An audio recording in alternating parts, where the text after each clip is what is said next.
আসসালামু আলাইকুম। আশা করি সবাই ভালো আছেন। তো আজকে একটা বিশেষ ব্যাপার নিয়ে কথা বলতে এসেছি। সেটা হচ্ছে আসন্ন যে 49 বিসিএস এটার ব্যাপারে পিএসসি বা পাবলিক সার্ভিস কমিশন যে একটা প্রজ্ঞাপন জারি করেছে যে 49 বিসিএসটা হবে শিক্ষা ক্যাডারে এবং একটা স্পেশাল বিসিএস হবে। যেটা কিছুদিন আগে একটা চিকিৎসকদের জন্যও একটা স্পেশাল ক্যাডার 48 বিসিএস অফার করা হয়েছিল। যেখানে বিষয়ভিত্তিক 100 নাম্বার এবং অন্যান্য বিষয় নিয়ে আর 100 নাম্বার আর 100 নাম্বার থাকবে ভাইভাতে। তো এরকম ধরনের স্পেশাল বিসিএস সাধারণত পাবলিক সার্ভিস কমিশন অফার করে না। 33তম বিসিএস এর সময় এরকম একটা স্পেশাল ব্যাচ ওরা অফার করেছিল যে সেখানে শুধু মানে 200 নাম্বারের এমসিকিউ এবং 100 নাম্বারের ভাইবার মাধ্যমে ক্যাডারগণকে নেওয়া হয়েছিল। তো এই বিসিএসটা কি? এই বিসিএসটা অন্য বিসিএস এর থেকে ভিন্ন কেন? এই বিসিএসটা ভিন্ন এই কারণে, অন্যান্য বিসিএস এর লিখিত 800 নাম্বারের পরীক্ষা দেওয়া হয়। প্রথমে প্রিলিতে 200 নাম্বারের পরীক্ষা দেওয়া হয়, তারপরে 800 নাম্বারের লিখিত পরীক্ষা দেওয়া হয়, তারপরে দেখা যায় যে ভাইবার মাধ্যমে রিক্রুটমেন্ট গুলো করা হয়। তো প্রিলিটাকে তখন যে প্রিলির যে নাম্বারটা এটা কিন্তু পরীক্ষায় সেভাবে কোনো নাম্বার যোগই হয় না, এটা একটা সিলেকশন প্রসেস হিসাবে কাজ করে প্রিলিটা।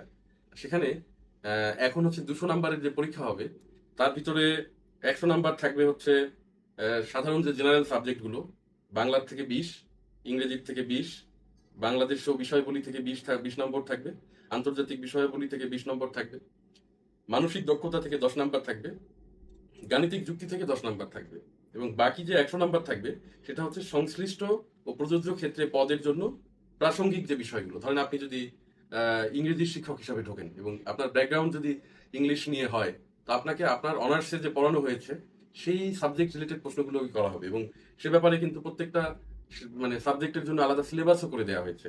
যেমন ইংলিশ লিটারেচারের ছাত্র, তো আমি যখন সিলেবাসটা একটু দেখলাম যে সিলেবাসটা কেমন করা হয়েছে, তো আমি লক্ষ্য করতে পারলাম যে আমার অনার্সে পড়িত বা পড়ে এসেছি এরকম জিনিসগুলো কিন্তু এর ভিতরে আছে। যেমন শেক্সপিয়ারের হ্যামলেট, কিং লিয়ার, ম্যাকবেথ, অথেলো, দ্য টেম্পেস্ট, এগুলো কিন্তু ওর ভিতরে আছে। তো আমি ড্যাম শিওর যারা ইংলিশ লিটারেচার নিয়ে পড়াশোনা করেছেন তাদের কাছে এগুলো খুবই ফ্যামিলিয়ার। তারপরে জন মিল্টনের প্যারাডাইস লস্ট, তারপরে গালিভার্স ট্রাভেল জনাথন সুইফটের, তারপরে এখানে আছে টিনটন অ্যাবে, তারপরে আপনি এখানে দেখতে পাচ্ছি যে ইউলিসিস আছে, তারপরে ফ্রা লিপো লিপি আছে, মালাস ডাচেস আছে। তো এগুলো আমার ধারণা ম্যাক্সিমাম স্টুডেন্টেরই পড়া আছে। তারপরে love song of J Alfred Prufrock, তারপরে ওয়েস্টল্যান্ড আছে, তারপরে ডেথ অফ এ সেলসম্যান আছে, হার্ট অফ ডার্কনেস আছে। তো এটা আমি একটা ধারণা দেওয়ার জন্য বললাম। আমার সাথে যারা মনে হয় এরকম লিটারেচার ব্যাকগ্রাউন্ডের আছে সবাই এটা রিলেট করতে পারবে। তো এখানে একটা অনেক বড় চান্স কিন্তু অনেকের ভিতরে আছে। কিভাবে আছে? যারা বিসিএস এর জন্য বহুদিন ধরে চেষ্টা করছেন, কারণ এটা তো এক প্রকার বাংলাদেশের চাকরির বাজারে সোনার হরিণ। তাদের জন্য আমার মনে হয় এটা একটা বিশাল সুযোগ বয়ে আনতে পারে। কারণ তারা অন্যান্য বিষয় জেনারেল সাবজেক্টগুলোতেও এক্সপার্ট এবং 4-5 বছর অনার্স মাস্টার্স করাতে তাদের বিষয়গুলিতেও তারা এক্সপার্ট। তো আমাদের দেখা যাচ্ছে যে এখানে সময় আছে হচ্ছে 2 মাস, কারণ অক্টোবরের ফার্স্ট উইকে শোনা যাচ্ছে যে পরীক্ষাটা হবে এবং 22শে জুলাই থেকে 22শে আগস্ট এর মধ্যে হচ্ছে অ্যাপ্লাই করতে হবে। মাঝখানে আপনার কাছে সময় থাকছে 2 মাস থেকে 2.5 মাসের মতো সময় হয়তো আপনি পাবেন যদি ফার্স্ট উইকে না হয় সেকেন্ড উইকে হয় পরীক্ষাটা। তো যাদের প্রস্তুতি আছে আগে থেকে তাদের তো এখানে অনেক অ্যাডভান্টেজ থাকবেই। তাছাড়াও যারা এই 2 মাসে প্রস্তুতি নিতে চান, আমার মনে হয় চেষ্টা করলে আপনাদের একটা এখানে সুযোগ আছে। কিভাবে সুযোগ আছে? অনার্স মাস্টার্সে যেহেতু 4-5 বছর আপনারা এগুলো পড়ে এসেছেন, এখন একটু যদি ভালো করে ঝালাই দেন তাহলে আপনাদের সাবজেক্টিভ যে মার্কটা সেটা আপনারা ক্যারি করতে পারবেন।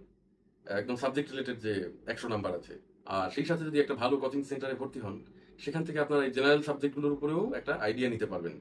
তো সব মিলিয়ে এখানে 600 সামথিং মানুষের রিক্রুটমেন্ট করা হবে, 650 অথবা 655 এরকম হবে। তো আমি দেখলাম ইংলিশে নিবে 50 জন, যেহেতু আমার সাবজেক্ট ইংলিশ, ইংলিশেরটা আমি স্পেসিফিক ভাবে জানি। ও অন্যান্য সাবজেক্টেও এরকম 50 জন 30 জন করে নিবে। তো আপনারা এখানে ট্রাই করে দেখতে পারেন। যদি বিসিএস নাও হয়, কখনো কখনো দেখা যায় যে বিসিএস এর যারা প্রার্থী থাকে তাদের নন ক্যাডার বা ক্লাস ওয়ান অন্যান্য জবেও কিন্তু রিক্রুট করে দেওয়া হয় তাদের মার্কের ভিত্তিতে। তো it's a great opportunity, you can take it as a challenge. আপনারা বসে পড়তে পারেন এখন থেকেই।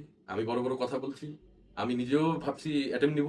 আমি জানি আমার হওয়ার চান্সেস খুবই কম, কারণ আমার বিসিএস দেবার মতো কোনো পরিকল্পনাই ছিল না।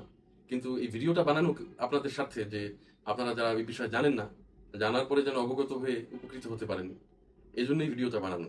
যারা বিসিএস এর প্রস্তুতি নিচ্ছেন তারা তো এই বিষয়ে নিশ্চয়ই জানেন, তারা সবসময় প্রজ্ঞাপন, পিএসসির যে ওয়েবসাইট সেগুলো ফলো করেন। কিন্তু যারা জানেন না তাদের জন্য এটা ভিডিওটা বানানো, কারণ আমার জানার মধ্যে আমার বন্ধুদের মধ্যে অনেক ভালো ভালো স্কলার আছে, স্ট্যান্ড আউট পারফরমেন্স করা স্টুডেন্ট আছে ডিপার্টমেন্টের ভিতরে।